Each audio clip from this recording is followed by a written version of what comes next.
السلام عليكم ورحمة الله وبركاته. حبايب قلبي الغاليين، عاملين ايه؟ يا رب تكونوا بخير. يلا نبدأ كده ونسمي الله ونصلي على الرسول. اللهم صل وسلم وبارك عليك يا حبيبي يا رسول الله سيدنا محمد صلى الله عليه وسلم. فضلا وليس امرا يا جماعة، لو سمحتي يا حبيبة قلبي انت وهي قبل ما اقولك على اي حاجة خالص، يا ريت تنزلي كده تحطي لي لايك، عشان اللايك هو اللي بيرفع الفيديو يا حبيبة قلبي. هو مش بيكلفك اي حاجة ولا بيخسرك اي حاجة، هي ضغطة صغيرة من صبعك الجميل بس على اللايك، علشان خاطر ترفعي الفيديو عشان يوصل لأكبر عدد من المشاهدات، عشان تشجعوني كده أعمل معاكم روتينات وأنزل معاكم فيديوهات جميلة زي اللي انتوا بتحبوها. الروتين بتاعنا النهاردة كله حيوية وطاقة إيجابية. صلوا على الحبيب المصطفى في كومنت: اللهم صل وسلم وبارك عليك يا حبيبي يا رسول الله. اللهم ارزقني وإياكم حج بيت الله الحرام وزيارة للحبيب المصطفى يا رب. اللهم أمين اللهم أمين اللهم أمين.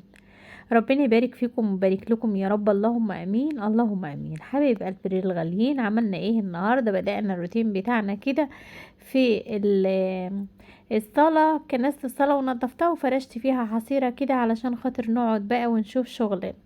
خلصتها ودخلت على المطبخ بتاعي كان فيه شوية كراكيب مش كتير، يعني البوتاجاز ما كانش نظيف والرخامة كان عليها شوية حاجات، حبيت بس اروق الرخامة كده واشيل الحاجات من عليها. لكن المواعين بتاعتي انا كنت غسلاها وكانت متكفية ونظيفة. بحب ابيت المواعين بتاعتي نظيفة عشان اصبح الصبح فايقة. وامبارح كنت في السوق، كنت في سيدي سالم، وكنت جايبة معايا ملوخية خضرة وكنت جايبة بامية خضرة.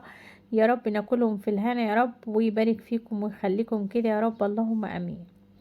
فقلت بقى ايه يا ام رحاب، إيه عايزه إيه اجهز الملوخيه ديت عشان نعملها مع بعض النهارده، وهنعمل معاها فرد ارنب. انا لما باجي اذبح ارانب يا جماعه ما بعملش ارانب نتايات، بحب اعمل الارنب الدكر، ما بعملش الارنبه النتايه خالص. فبصراحة مش هكدب عليكم، يعني انا ما عنديش فراخ للذبيح، لسه الفراخ بتاعتي عمر 45 يوم، 39 يوم النهاردة، وفيهم فراخ 32 يوم النهاردة. بس كانوا خدوا مني شوية برد، فبصراحة يا جماعة يا الله المستعان عمالين يخنفروا كده واكلتهم مش عجباني، فعشان كده تلاقوهم ما همش ايه، مش حلوين. وانا كمان مش عايزة اقرب منهم، عايزة يعني امد المدى بتاعهم شوية شوية، بحبهم يفضلوا طازة شوية، يعني مش عايزاهم اذبحهم وارموهم في الفريزر. علشان خاطر ايه يا جماعة؟ علشان خاطر لما رحاب تيجي هي وجوزها وولاد. طبعا انا غسلت الرخامة بتاعتي كويس بحتة السلكة والبريل، وبعد كده غسلت مسحتها بشوية خل، عشان بقى ولا تلاقي بقى دبانة ولا تلاقي ناموسة ولا تلاقي حاجة تقف عليها خالص لما بتمسحيها بالخل. خلاص خلصتها يا جماعة، ودخلت بقى على البوتاجاز هنضف البوتاجاز كويس بالسلكة مع بعض، وبعد كده ايه نمسحه بحتة قماشة ونطوقه كده وننضفه عشان نبدأ نطبخ ونشتغل عليه. زي ما قلت لكم الفراخ بتاعتي اخدت برد، جبت لها موسع شعب هوائيه وحطت لهم شويه اعشاب.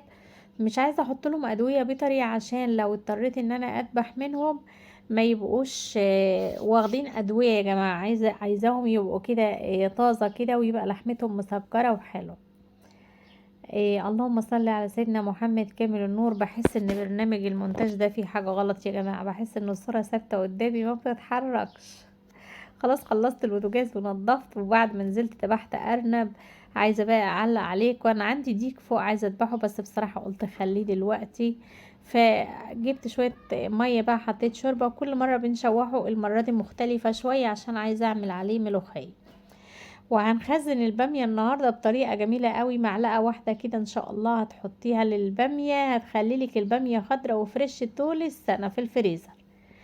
حطيت شوية ورق لورا وشوية حبهان وشوية فلفل مطحون وشوية بهارات بتاعة اللحمة، واي بهارات عندك يعني. وحطيت طماطمية وكم بصلاية كده عشان الولاد بيحبوا ياكلوا البصل اللي مطبوخ مع الشوربة.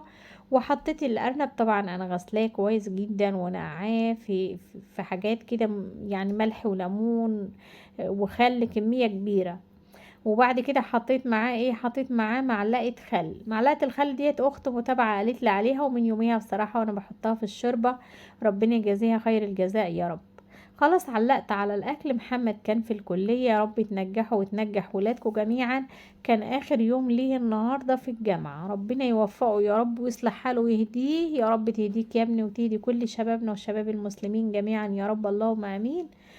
البامية يا جماعة انا جايباها ب35 جنيه الكيلو. انا كنت عايزة بقوله مشولة على 30، فهو قال لي والله ما ينفع، احنا بقالنا كام سوق بنباعها ب50، بس هو رزقك بقى النهاردة. انا جايبهم من واحدة، هم وقعوا قدامي بالصدفة يعني، بس هي بصراحة بامية فلاحي كده، وبامية كلها صغيرة وحلوة. وانا بحب البامية دي، او بحب البامية الصغيرة دي، مش بحب البامية القرون الطويلة على الفاضي دي.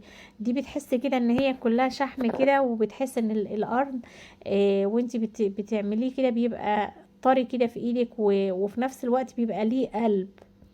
البامية الطويلة على الفاضي دي بتحس ان هي مخوخة من جوه، فاضية من جوه، بتحس ان هي عروق من بره كده، قشر من بره وخلاص.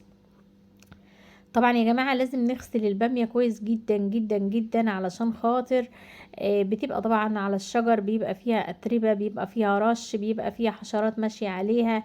المهم ان انت لازم تغسلي وتصفي وتغسلي وتصفي وتغسلي وتصفي اكتر من مرة. بتبقى فيه النوارة اللي انا بشيلها ديت، النوارة بتاعت قرن البامية بتبقى دبلانة كده، وبتعمل ساعة ما بتوصل المية الوردة اللي هي عليه دي بتعمل مزلقة كده، فلازم نطلع وننضف كويس عشان تتأكدي بقى ان انت بتاكلي الحاجة بتبقى نظيفة. يعني المية كل ما انزلها تنزل اتربة معاها، كل ما اغسلها واشطفها تنزل اتربة معاها، لحد المية بصوا ما شاء الله المية رقت وبقت حلوة ازاي. وده كمان ومش هستكفي بيها، لا طبعا ده انا هغسلها كمان مرة.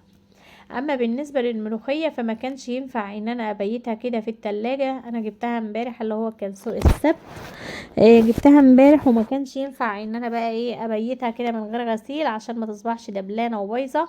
مسكتها قصيت العود كان طويل، قصيته من على الاول قبل الورق بشويه صغيرين، ومسكتها غسلتها كويس جدا جدا جدا في ميه، وبعد كده حطيتها في المصفى تتصفى.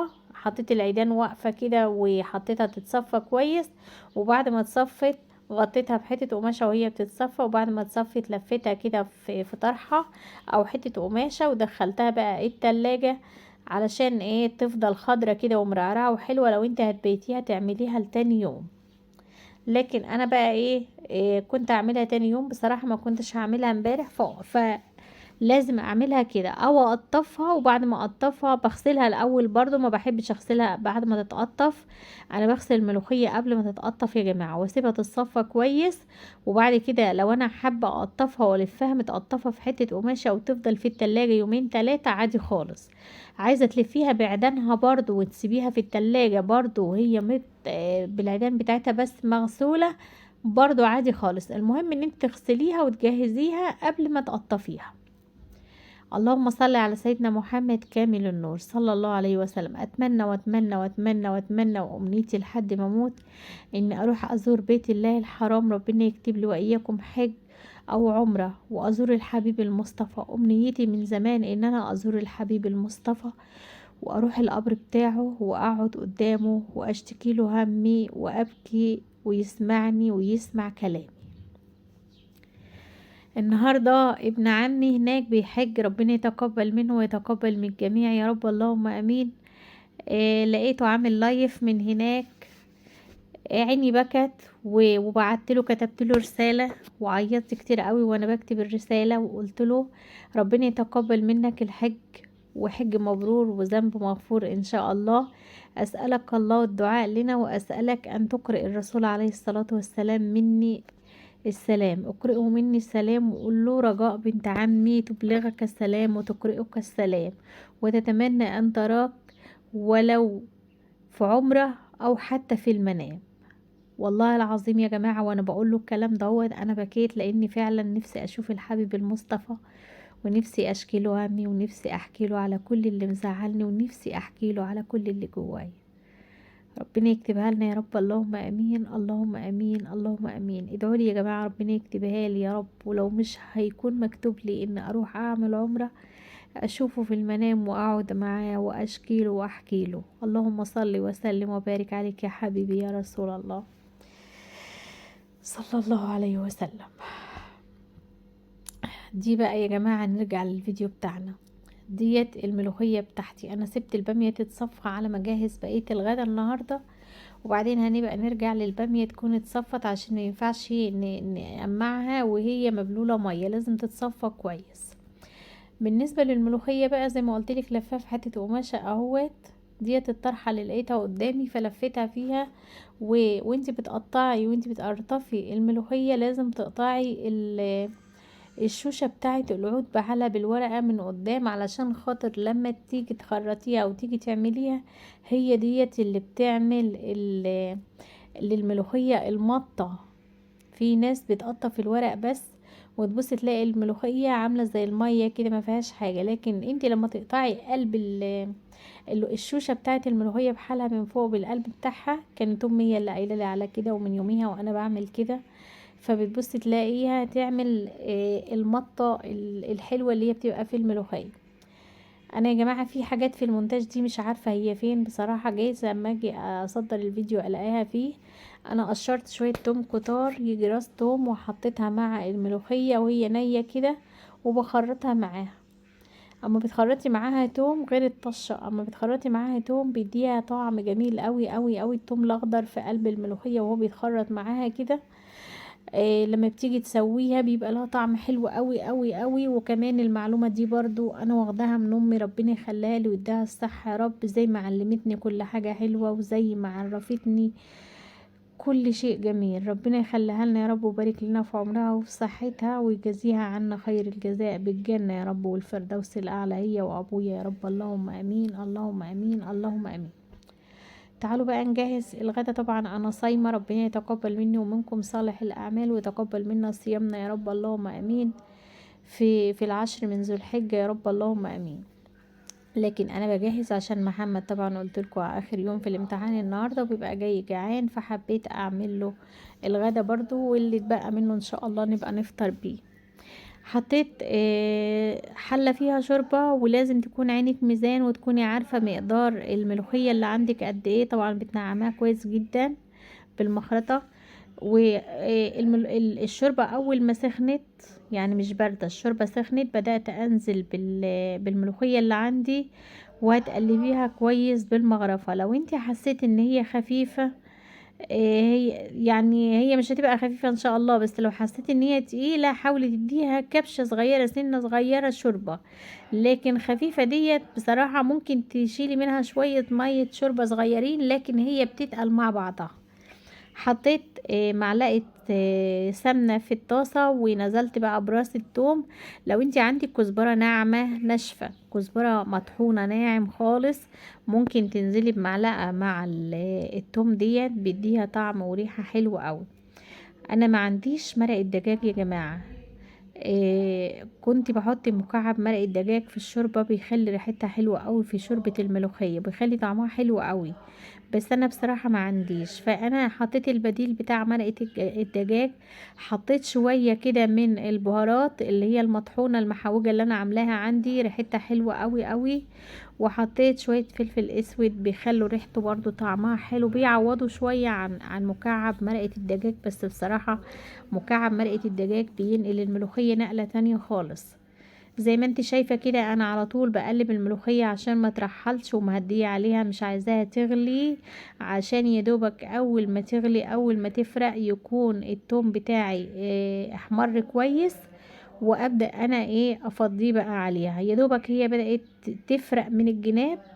بحب قوي قوي المغرفة اللي انا باخدها واحطها في الطاسة دي، بتبقى ريحتها حلوة قوي، بيبقى طعمها جميل قوي. يا دوبك بصي الملوخية هتفرق، انا مش عايزاها تغلي كتير. اللي بيخلي الملوخية معاكي ما ترحلش في الارضية وتفضل طازة ويفضل لونها اخضر كده وحلوة كده فريش كده، زي اللي انت بتشوفيها كده في افخم المطاعم. بجد يا بنات دي طريقة اسكندراني جميلة قوي، انا بحب الطريقة دي قوي قوي قوي. ولا تقولي لي بقى في ناس بتحط بصل وفي ناس بتحط طماطم. طبعا يا جماعة الاكل اذواق، الاكل اذواق. لكن زي ما انتوا شفتوا كده الملوخيه طازه اهي وخضره وجميله قوي. ولا بصي جميله بقى المطه بتاعتها الحلوه، ولا مرحله في الارضيه، ولا مرقده يمين ولا شمال. طبعا امي ربنا يديها الصحه ما تنفعش تصوم عشان هي تعبانه وبتاخد علاج، فقلت اديها طبق ملوخيه وورك ارنب، علشان هي طبعا ملوخيه بقى بالارانب، عشان هي تتغدى وتدعي لي دعوه حلوه كده، ربنا يتقبل منها ومنا صالح الاعمال يا رب، اللهم امين، ويخليها لنا يا رب. انا ما اعرفش اكل اي اكله عاملاها غير لما امي جنب مني تاكل منها قبل مني كمان. بفرح قوي الصبح لما بكون موديه لها العيش الصبح او الفجر، وهي تدعي لي دعوتين حلوين وتقول لي ربنا يسترها معاك يا بنتي، وربنا يرزقك برزق عيالك، وربنا وربنا وربنا، انا ببقى في قمة السعادة. بصوا بقى، البامية لازم تقمعيها، تكون سكينتها نظيفة وتكوني غسلتيها. بشوف ناس بتقمع البامية وبعد كده تروح تغسلها، طبعا مهما تغسليها التراب اللي عليها هيفضل عليها زي ما هيلزق بزيادة اصلا، لان انت مجرد ما بتبلي البامية مية بعد ما بتتقمع بتمزلق منك ومبتبقاش حلو، فما ينفعش ان انت تقمعيها الاول. الصح ان انت تغسليها كويس وتحطيها في مصفى كده تتصفى تبقى نشفت خالص، وتمسكيها بقى تقمعيها. بتحبي تقطعي القرن اتنين، بتحبي تسيبيه سليم، انا بحب اسيب القرون الصغيرة سليمة، والقرون التانية بشقها كده واسيبها زي ما هي كده ماسكة في بعضها. شوفي بقى المعلقه اللي هتحافظ لك على الباميه وتخليها خضرة ولونها جميل كده زي ما هي معلقه سكر هتحطيها في الميه، وهتحطي معاها ليمونه، هتقلبيها كويس تقلبتين تلاتة كده. اول ما تبدأ تغلي، يعني بصي احنا مش عايزينها تغلي مرة واتنين وتلاتة، هي غلوة واحدة بس هي كل شوية بقلبها كده هوت، علشان كلها تعمل مع بعضها وتشرب من المية وتنزل البهاريز اللي بتبقى فيها دي. احنا مش عايزينها زي ما قلتلك تغلي كتير، يدوبك اول ما بدأت تغلي هي غلوة واحدة بس، هنبدأ نشيلها بقى بالمغرفة بتاعتنا دي كده ونصفيها كويس ونسيبها تبرد. انا بصوا في ناس بتغسلها تحت الحنفية تاني، ما ينفعش ان انتي تغسليها تاني تحت الحنفية، علشان خاطر إيه الليمون اللي احنا حطيناه ده يعتبر مادة حافظة، وشوية السكر دولت هما اللي بيخلوا لونها اخضر، وهما اللي بيخلوها تستوي معاكي وما تغيبش معاكي في التسوية لما تيجي تطبخيها. طبعا يا جماعة لو انت عايزة تشطفيها اشطفيها، بس انا مش هقولك ان انا هشطفها، انا بصفيها كويس جدا جدا وبعبيها في اكياس واحطها